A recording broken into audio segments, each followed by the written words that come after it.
some people bring up, well, Jesus drank. Jesus drank that's a good wine. one. That's a They good go, one. oh, well, Jesus drank. Well, first of all, did you know John the Baptist didn't drink? Oh yeah. Yeah. At all? No, he did. He was sworn off. He was sworn off grapes, wine, anything that could be fermented. Huh. Okay. He belonged to this. He not belonged to it. I guess it wasn't a religion or anything. But he, I don't know. There was something called not Nazarene. What's the word I'm looking for? Nazarite. There was a Nazarite code back then, like set forth by Moses. Okay. I think there were certain things you could do if you were dedicated to God. Certain things you wouldn't do. Yeah. And it was forbidden to drink wine. Mm-hmm. To eat grapes, even, because those could be fermenting, but also they couldn't cut their hair.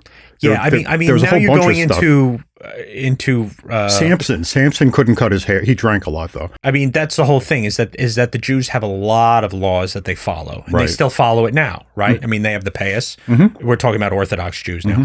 Mm-hmm. They still cover their head, all that stuff, and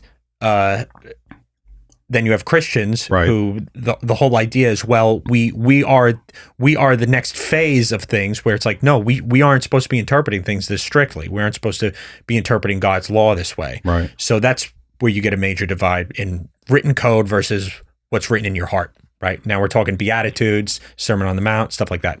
The wine that they drank back in Jesus' day wasn't the kind of wine that you're going to get in a bottle these days. What they did was they added the wine to water. It was very highly diluted. In fact, it was seen as barbaric to actually drink straight wine. Drunkenness was forbidden back then, and they would just use the fermented wine in water to get rid of bacteria and things like that. Yes, actually, they would dilute it about like 2 parts water to 1 part wine if it was strong, right? Or 4 parts water to 1 part wine. So at this point, if you're doing 4 parts water, 1 part wine, you have to have like 4 glasses of wine to equal 1 modern glass of wine. Oh, okay. Right? Right. Actually, I think the strength of the wine undiluted was not as strong as modern wine anyway. Right. So you're dealing with an alcohol content of like 2%. Yeah. 3%. So that's which is like a really, really weak beer. That'd be like a really crappy beer. Right. So even a glass of wine at dinner nowadays would be the equivalent of about 4 glasses of wine back then. Yeah. Right? Yeah. And they're adding it, for medicinal reasons too. Like they want to make sure reasons. They want to make sure their water's clean. Sure. And of course, it's an antiseptic as well. They might use wine to disinfect things. So that's what they're doing. Yeah. So it is totally different. And the Greeks specifically thought that if you drank wine straight up, you were barbaric. Yeah, right. Which barbaric, actually, you brought up the word barbaric. Right. It actually means non-Greek.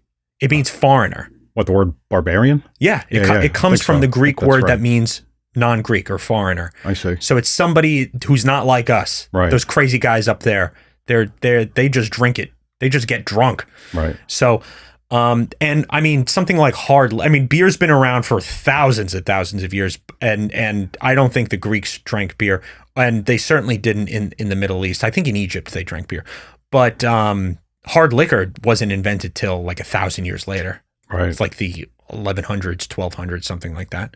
So this whole alcohol culture that we have in America and in the West in general goes back about 1,000 years. And people did not get drunk before that. People did. Of course they did. But it was socially unacceptable to get drunk. And I mean, imagine if people talk about wine drunk and it's like, oh, we got wine drunk. It's like, which is ridiculous. You would have to drink a lot of wine to get wine drunk. But I mean, if you're talking about 4 glasses of wine is equal to 1 modern glass, you're going to have to drink a lot of that diluted wine to get drunk. You could only ever do it intentionally. You could only be intentional, right? Right. You could never accidentally. It's like, oh, I didn't realize I already had 4 or 5, shots in the past few hours. No. This is like, no, I drank 20 glasses of wine, something like that. That's a lot of wine. Ancient wine, I mean. Yeah. So, is definitely not the same thing. But yeah, Jesus did drink. You can assume he drank alcohol because of that in that way. Sure. In that way. Sure. But yeah. He didn't have that vow. I'm not even convinced, by the way. And maybe a biblical scholar would be, or a scholar in ancient Greek could better understand this. I'm not convinced that when Paul writes about being drunk, about not to get drunk, basically, drunkards, I'm not sure that he uses the word drunk the same way that we use the word drunk. Because like you said before, the different levels of being drunk. Well, how do we know that for them, because it was so intentional, you had to drink so much to even get there, that being, a little bit further than buzzed wasn't drunk. Right. Somebody that's like, you could tell he's been drinking. He's like a little bit more energetic and happy than usual. What if they meant that's drunk and that you shouldn't do that? I think they did mean that. Well, now when people say drunk, they're referring to somebody who's like brazenly drunk. Oh yeah.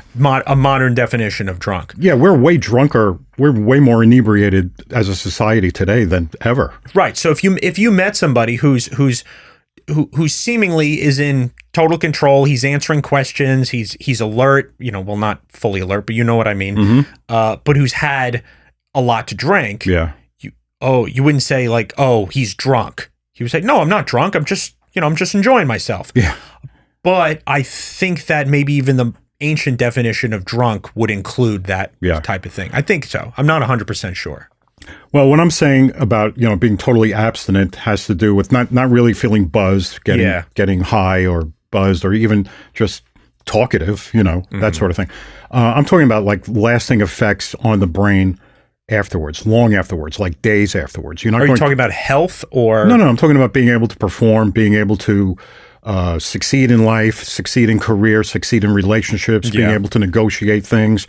You're at a disadvantage if you are a drinker. And if you're not a drinker, you have an advantage over everybody in your ability to think, your ability to reason, your ability to negotiate deals, to sell things, to negotiate a raise, dealing with employees, dealing with employers, relationships. Your thinking and your memory and just your overall cognition is going to be affected long term, long after you think you're not drunk anymore, even when you think the effects of a hangover are long gone. Yeah. Your abilities are just going to be diminished. And a lot of it, I think, has to do with, and I don't even know all of the physiology involved. I just know about that one glutamate thing for memory retention, recall. If that's diminished, you're going to be diminished as a person and dealing with other people. Right. Yeah.